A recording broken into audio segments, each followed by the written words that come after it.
We're joined now by current Corbally United manager Tom Pearse. Tom, you've had an involvement with Corbally for the last few months as their junior manager. But before we go into that, I suppose we'll start with talking about your own early involvement in football and at schoolboy and youths level. I know that you were involved with Janesborough. Can you talk us through that a little, please? Sure, yeah. Nice to meet you again, Adrian. So my initial early schoolboys was with Wembley Rovers. So back in the Faulkner Donovan days, many years ago. But the latter end of my schoolboy and my youths was all with the borough. So good times there, good club. We had good players as well back then, and we did well. So I spent many years there.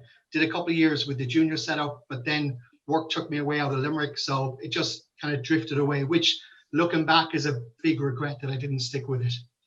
Yeah, I know. Obviously, with work and people are finding with work commitments, it is very difficult. I know at the time when you were at Janesborough Youth, there was a successful junior team, or some very well known players around Limerick. You spoke to me recently enough about the Redden brothers, who everyone talks about, and obviously you have.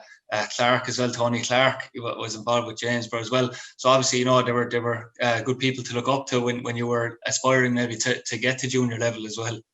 Yeah, absolutely right. Tony and Tony Clark, Christy Redden, Martin Redden, those guys would probably won't thank me for, they're looking at me now going, God, this guy was a kid when we were playing juniors. But at the same time, right, when those guys walked around the Borough Club, they were looked up to, right? They were revered. They were them and their teammates, right? Everybody wanted to get into that team at some stage. And many of the guys I played with did do that and did success. The likes of Alan Shea and Alan Barry, those guys, they had big, long careers with the Borough, and fair play to them.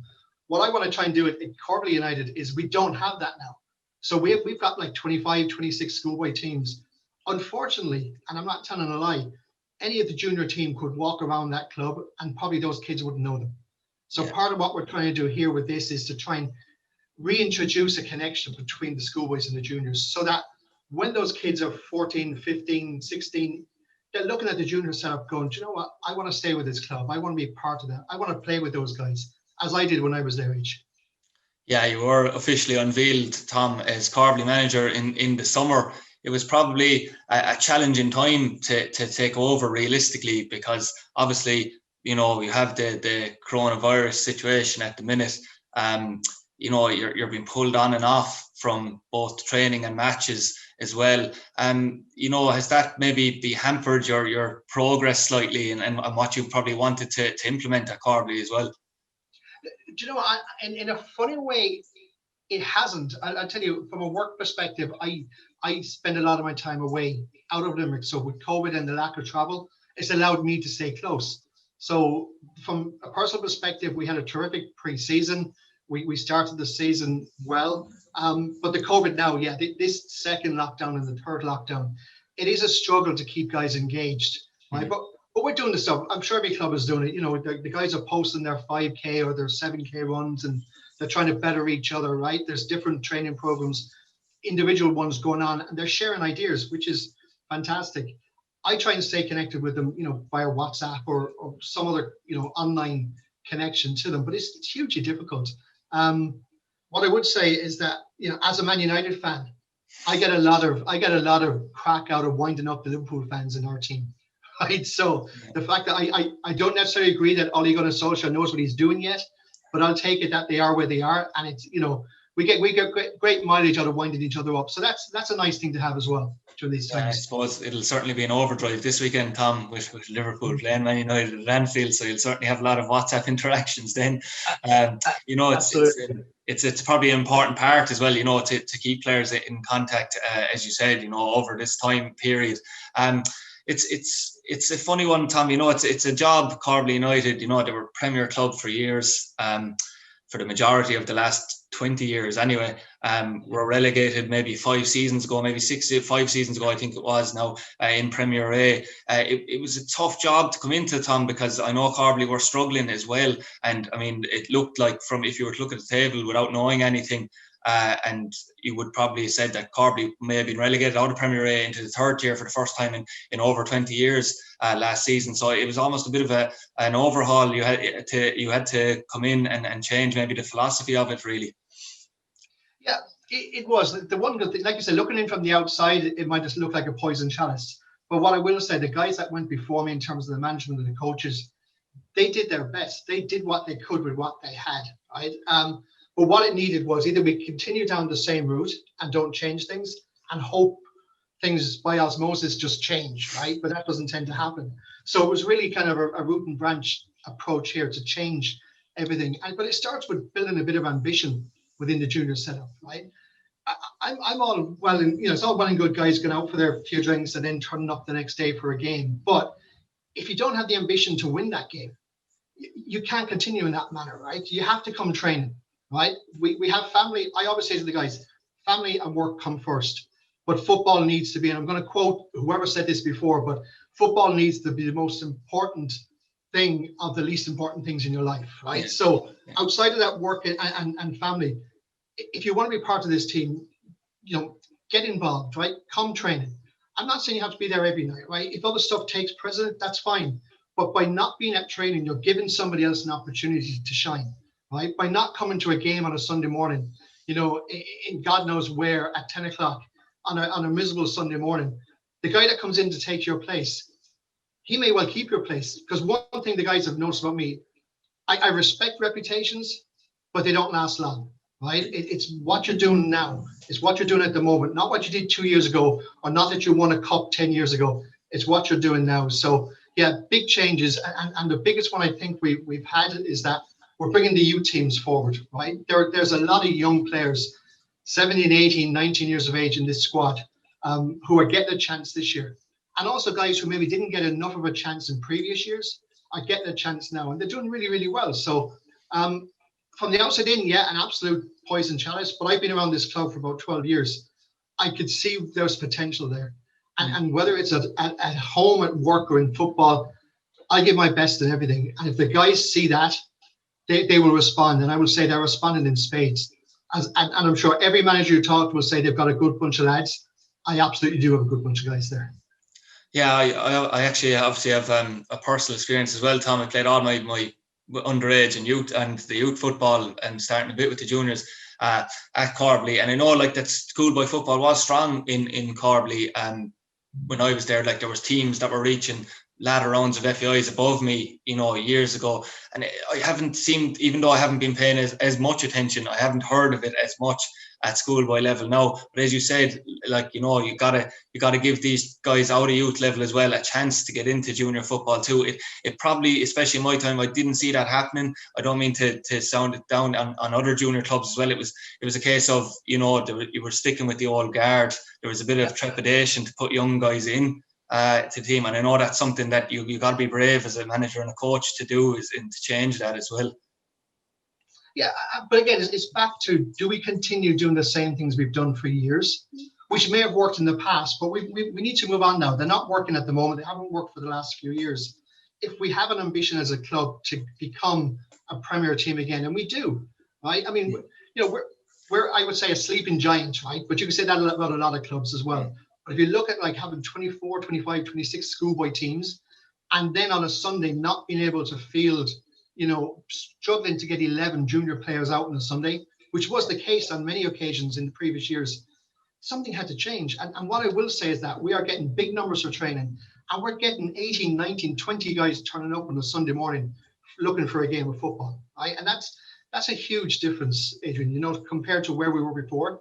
Yeah. But it's only simple things, a little bit of ambition, a little bit of discipline, and like I say, leave your reputation and leave your ego at the door. You want to come and play for this club, come and play, be part of it. And the huge difference I've noticed is that it's now a squad game. They talk about rugby being a 20-man game, right? A 20-man team or whatever it is, all the subs. We're gone to that stage now. If I can get guys that can give me 70, 80 minutes at full pelt, and I can bring on a guy for the last 15 or 20 minutes, and he can make a difference, that's what we want to do. But the guys who are coming off, they have to understand that that's not the end of it for them. That's just the end of it for today, right? We get back into it next week and we start again. but it's a squad game. It's not 11 players anymore. And the days of thinking your position is golden in the team, to me, they're gone. They're at least gone in my team, and I'm sure they're gone in many other teams around the city as well. Yeah, you mentioned the club is a sleeping giant. There's no doubt about that as well, Tom. You know, if it's got some of the best facilities in junior football, maybe around the whole country, never mind the city and county of Limerick. But you know, you've got your AstroTurf facility, you've got 2 pitches in use, you've got your dressing room facilities where there's 4 dressing rooms in there, as well as a bar area. You've got your showers, you know, which a lot of people take for granted in the city more so. You know, there's a lot of country clubs and city clubs as well would love that kind of facility. So as you said, it's all about maybe you know, having the players having some pride in that, you know, and actually representing the club and fulfilling the potential of the club as well. Yeah, it really is. Like you said about the facilities, yeah, terrific AstroTurf, and to have 2 grass pitches there, right? And in fairness to the groundskeeper, they're kept in good nick, right? You know, there's no, the kids on the street don't come in and, you know, they're not tearing it up or anything, right? It's well maintained there. And the clubhouse, yeah, having four dressing rooms, the shower unit, all that kind of stuff is fantastic. Even down to, like, you know, the referee's dressing room, at least they got somewhere to tog off and it's not in the back of their car. Now, you say a bar area. Yeah, we have a social area. Unfortunately, we're not in the leagues of the Pike or the Fairviews or the boroughs where we have an actual bar, and we don't have that revenue stream.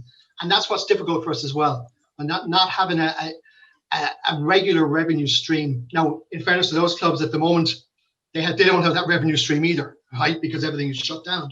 But what we need, you know, ideally in a club like Corbally, as big as it is, and with the catchment area we have, because we're up against the GAA, which is big, you know, Clonlara, Ardnacusha, Partine, big, you know, GAA heartland, right? And fair play to them, they're doing really well.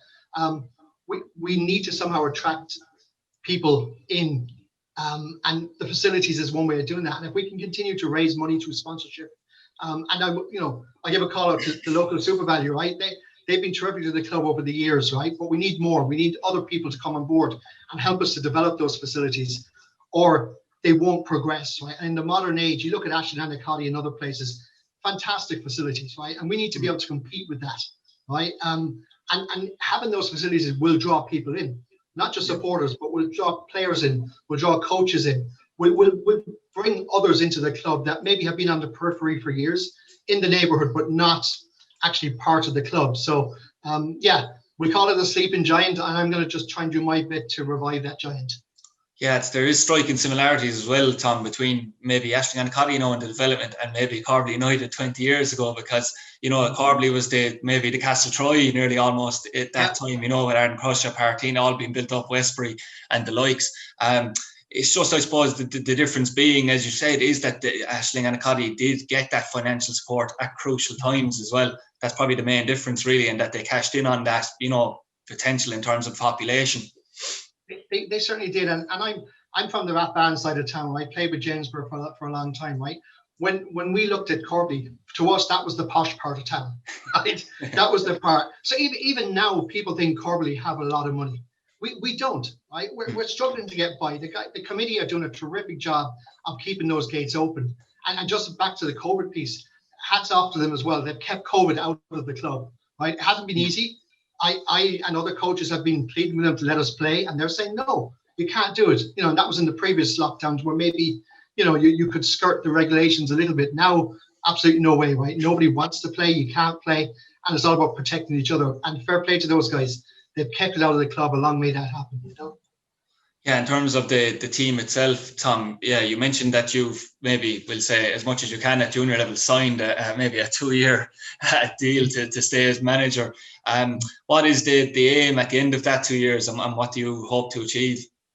Yeah, so we call it a kind of a virtual contract, right? So it's a gentleman's agreement. The one thing I didn't want to do, Adrian, was come in for 12 months, and after 12 months then have to sit back in front of the committee and kind of plead my case, right? Because from where we were to where we need to go to or want to go to, there's a big gap there, right? So it was agreed, give me 2 years. Let's see if I can make a difference within 2 years. And if I can, then we have the discussion about staying on it and progressing. So at the moment, as you said earlier on, right, if the season had finished out, we may have struggled to stay in the division, right? The plan this year was just to for me to assess what we had, assess, the players, assess the league and our opponents, right? Because you're not really sure what you're going up against from one year to the next, right?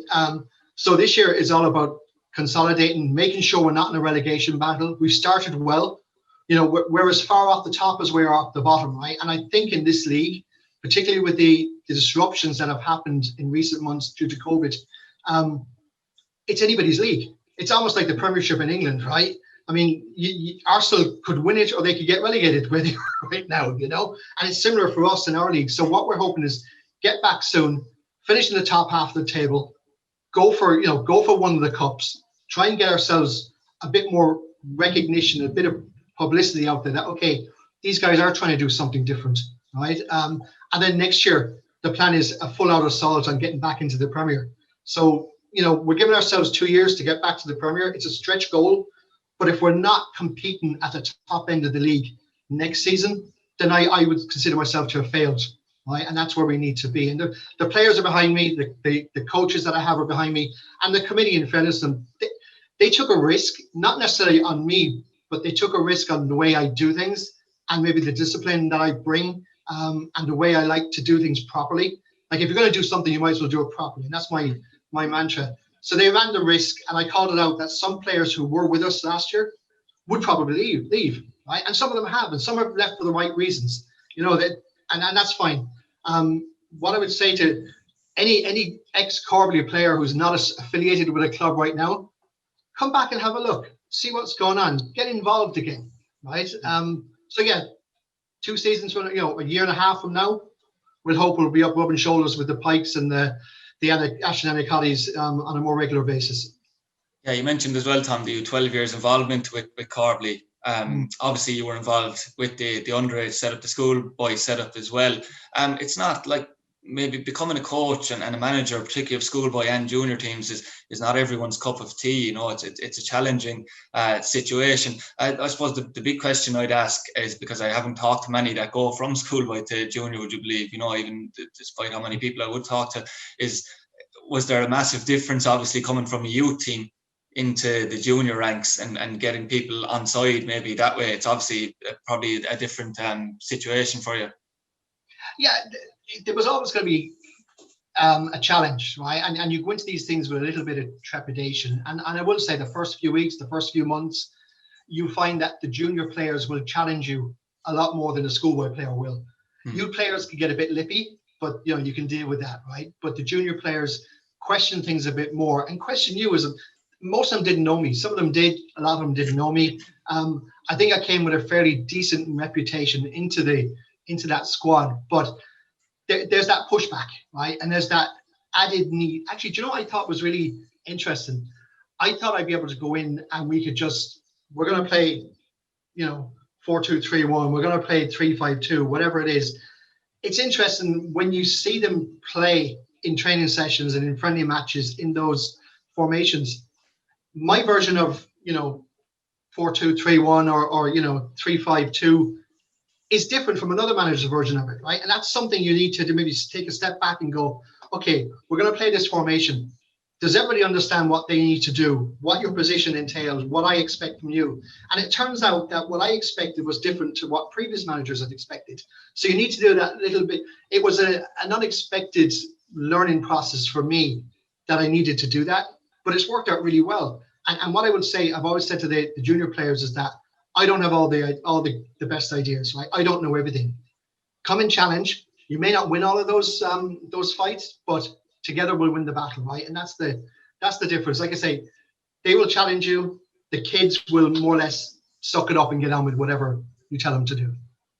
Yeah, you mentioned earlier as well, Tom, about getting, we'll say, people on board. The attitude, has to be right. Now, I've discussed it with maybe a lot of the time. I focused and concentrate on the Premier Division in Limerick. With bigger matches, we tend to cover that a lot more.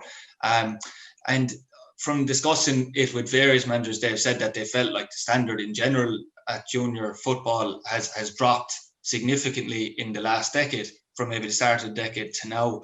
Obviously, I'd like your opinion on that as well. But, you know, they've also said that it's become, you know, quite difficult. I know this is really your first sojourn into junior level, but they said, you know, trying to get players to stay in on Saturday nights, maybe, you know, to actually fully commit to it has become near impossible. And to be honest with you, from looking at players' attitudes myself, without naming names, and I've seen maybe a regression maybe in that as well, which isn't great to see. Do you believe it maybe just works in cycles, or is it maybe a sign of society now, you know, that players maybe aren't as committed? You've got your Saturday nights, like you said, obviously not now, but you have other things to do, and you obviously have maybe Xboxes and PlayStations that seem to occupy younger people's minds, and they don't generally transfer up from youth to Premier. Do you think it's something to do with society, that maybe the standard and commitment has dropped? Possibly, yeah. And there is that challenge, right? You know, people's social lives are probably, bar COVID, there's more disposable income around now, so people have more to do with their money as well. So that's obviously a challenge.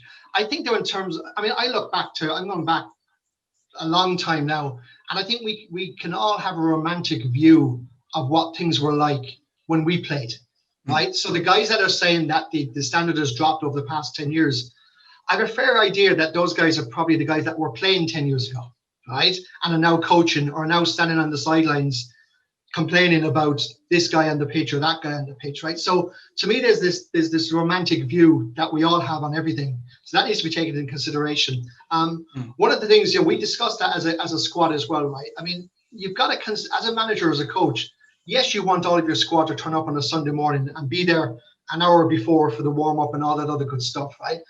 But if you know that guy is not probably going to make the starting 16, and I'm lucky enough now where I've got 18, 20 guys turning up every week. So at least 4 of those aren't even going to tug out, right? Even if you play your full 5 subs. So we have an agreement amongst ourselves, right? That if come the Thursday night training session or the Friday night, if there's some of the guys who are on the periphery, if they've got something on the Saturday night and they're not going to be involved, as in kicking a ball on Sunday, we'll have that conversation. And so we're giving them back their Saturday night, right? But they know that they're out on a Saturday night because they need to do maybe more in training. They need to do more the next time they get an opportunity. So we're trying to get that little bit of give and take with them as well. But it's difficult. It is difficult. But I would go back to this romantic view or romantic notion that things are worse now than what they were before, right? It may be true. Because again, I go back, I mean, the likes of Tony Clark and the Reddens and, you know, Kevin McCarthy at Fairview or Joey Hannon at Fairview. Back in my day, they were fantastic footballers, right? Most of those should have, I know a lot of them played junior for Ireland, right? But if they'd had the opportunity to go to the UK or play at a higher standard, they could have done it quite easily. And I know there's guys playing now who are at that same level. But again, it's this rose-tinted glasses view we all have. So it's just another slant on maybe what you're hearing. Yeah, just to maybe revert to the on the pitch situation for you, Tom, you're in an extremely competitive Premier A division. We mentioned about Corbally being a sleeping giant, but you do have a lot of teams at that level who feel maybe they have a right maybe to be at Premier level. You know, you have likes of Newport who've made great strides as a club in recent years. You have Moyross who were in the Premier for a long time, just to name 2 teams. So, you know, it's going to be extremely difficult to maybe attain your goals because, as you said, there's probably maybe out of a division of 12, you probably have 6 or 7 teams that definitely feel they could get promoted. Yeah, absolutely, right. But here's the thing: what's to say over the next 2, 3, 4 years that all of those teams can't get promoted, right? It's like the big 6 in the UK, right? You know, or the top 4, the big 6, right? What's to say that they have to be the top 6 or the big 6 all the time, right? So if the likes of us, the likes of Moyross and ourselves and Newport and others get a chance to get into the Premier, it's up to us then to stay there. And it's to break that stranglehold that some of the clubs that are in the Premier, probably some of them have never been in anything other than the Premier, right? And that's going to, you know, but it's up to us to get in there. And if it doesn't happen this year, it doesn't happen next year. For me, if I can show a progression over the next 18 months where we're in and around, I will be hugely disappointed if we don't make that goal that we have set for ourselves. But if we can bring the team on, if we can bring the club on, if I can get young lads playing under 10s, 12s, 14s, coming to watch the junior games, albeit with earmuffs, because some of the language, as you know, in the junior football can be a bit not the best. But yeah. Yeah, if we can get those kids involved and get them looking up to the players and knowing, who's the club captain, who's the guy that plays up front for the junior A team. If they know those guys, to me, that would be a massive progression, right? So it's not just about getting to the Premier. I think that will happen, right? Hopefully within the next 2 years, if not pretty soon after that. But you're right, we're up against other big clubs and teams that have some fantastic players. We played some really good games this year. You talk about my Ross, and Newport. They were probably two of our best games, but not just in terms of results. And we lost one of them, we drew the other one, right? But in terms of just the football that was played and the skill that is out there, and sometimes playing on not the best pitches, right? I mean, Newport, fantastic setup out there, right? If you can't play football on that pitch, you shouldn't be playing football, But yeah, we know you could talk to me in 12 months' time and we could be, fighting the other side of the table, right? But this is an ambition, and that's what we're trying to do. We're just trying to build something around the club where people can latch onto and get behind us. So fingers crossed that it works out, Yeah, you have made a very solid start. And obviously you mentioned, the likes of your younger players coming through. I know that you have a very sought after goalkeeper, a young goalkeeper as well, who has been monitored by many teams, and you'd be obviously hoping to keep him. But you also have a few experienced players there that I know from my time as well, the likes of Kevin Burke there too, just to name one. The experience probably to have there while those young players are coming through is probably very important for you too, Tom. Yeah, absolutely. I couldn't do what I'm doing, or we wouldn't have made the start we had without the support of the likes of Kevin Burke and Ian Long and Nicky Ryan and guys like that who have been at the club and in and around the club for a long time. You talk about the goalkeeper and some of the other younger players we have, right? The one thing we have going for us is that those guys are part and part. They have Corbally almost in their blood, right? They've played for a long time. They're now part of the junior setup. You're looking at those people as being future captains and leaders within that team, right? So, but to have the likes of Kevin, Ian, and the other guys that are there, it's terrific. They can only learn from them. The other good thing as well is that we have a really terrific cohort of guys who are in that mid to late 20s range as well, right? So they're past the first flushes of youth, but they're only coming into their peak now, right? And that's what we have. But what I keep trying to get through to them is that it's a squad game, right? Your reputation is your reputation, but if you don't put it out on the pitch, there is a kid of 17 or 18 who's going to get a chance. And if he makes it, takes that place, he takes your place, right? You got to win it back. But they've signed up for that, right? And that's what we like. And the fact that we're primarily local guys, right? Whether it's Corbally itself or Porteen or Ardnacrusha, but people who are in and around the club and who pass the club every day of the week, in and out of work or in and out of college or whatever it is, right? So I think that will help us to keep players, but we're not resting on our laurels. We know we have a fight in our hands to keep the players we have. But at the same time, I want to encourage other players to come and take a look at what we're doing. It is different it's different than what it was. It may not be to your liking, but come and have a look, right? Get involved again, give it a try. Because there are many, many good Corbally players out there who may not be associated with a club at the moment and are thinking, I'm not sure if I'd get back involved. You know what? Give me a call. Come and have a chat, right? And see what we're doing. If you don't like it, you don't like it. Maybe you will. Yeah, obviously we have to be playing football, Tom, in order for you to be able to recruit. So, obviously you'll be hoping with bated breath, that the season can commence. I know that the Electricity League season has been pushed back to the end of March. Now, obviously, we don't really know what's going to happen beyond the end of January. Really, we know the cases aren't great at the moment in terms of the deaths, unfortunately, and in the coronavirus. But I suppose we have a problem at junior level in that we did have a flurry of games maybe until October, but we still have, in the majority of cases, most clubs have 11 and 12 matches in the league alone just to finish. The Munster Junior and the FAI hadn't even started. Which looks like I can't see how that can actually, those competitions can take place now at this stage. But, you will be hoping at least that maybe we can finish the domestic league out, because it would be a crying shame for 2 seasons in a row for a junior league not to be finished. Absolutely, right? I mean, last year was last year, and it was probably the right decision at the time. This year, we run the risk, in my opinion, if we don't get back to finish the season, is that the longer you leave it to get back to playing football, the easier it is for people to find other stuff to do, right? And not come back. And I'm not just talking about players. I'm talking about coaches. I'm talking about club officials. I'm talking about referees, right? The longer you leave people without the game, the more chance you have of them having found something else to do and kind of go, do you know what? No, I'm not going to go back to that, right? So I think that the league are going to have to be maybe somewhat inventive, right? Come March, if it looks like we're not going to have enough time to finish out the standard league as it is, let's run a tournament or something, right? Let's run the equivalent of a couple of over 40s tournaments that they run every year, right? You know, a couple of weekends where you cram in a few games over a few weekends, a short period of time, and get something out so that at the end of the season, at least we can say the season was finished, right? Maybe not in the format that it was originally planned, but let's do something. We cannot go through to next August again, because I think if we do, we run the serious risk of losing people along the way, right? So fingers crossed we'll be able to get back to it sooner rather than later. Yeah, absolutely. We echo those sentiments with Sport Limerick as well. Well, Tom, we'll be hoping to obviously report on games sooner rather than later.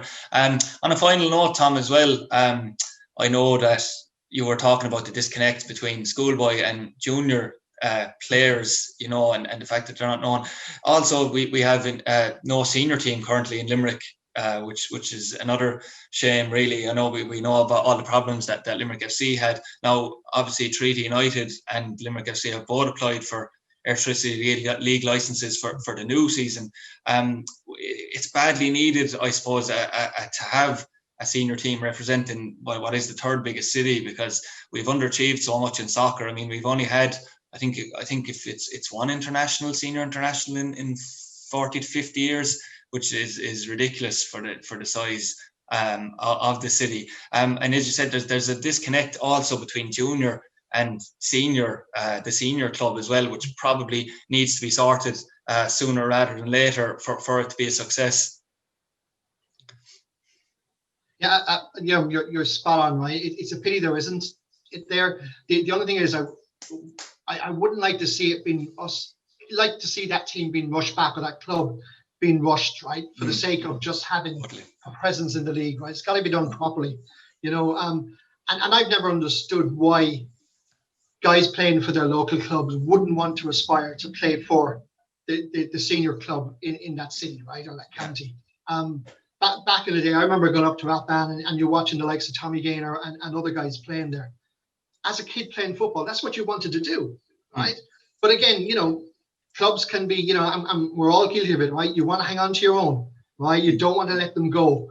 But if there was some way of letting them go, but if it didn't work out for them, that they came back to you again, right? And not went to somebody else. I think something needs to be looked at along those lines. But to not have a Limerick City or a Limerick FC or whatever it's going to be called going forward, it's a crying shame. You know, it really, really is. And someone needs to break the stranglehold of the Dublin clubs. And why not it be someone from the West, you know? Yeah, absolutely. Totally agree. And thanks very much for joining us, Tom. It was great chatting to you. And obviously, we hope that we will be seeing you soon, maybe on the pitch and in a different format to having a Zoom call, maybe a face-to-face interview if possible when we get back playing, which we hope obviously will be soon. And we take care of yourself during this time, and thanks for joining us. Yeah, same to you, Adrian. Thanks for the time. Appreciate it.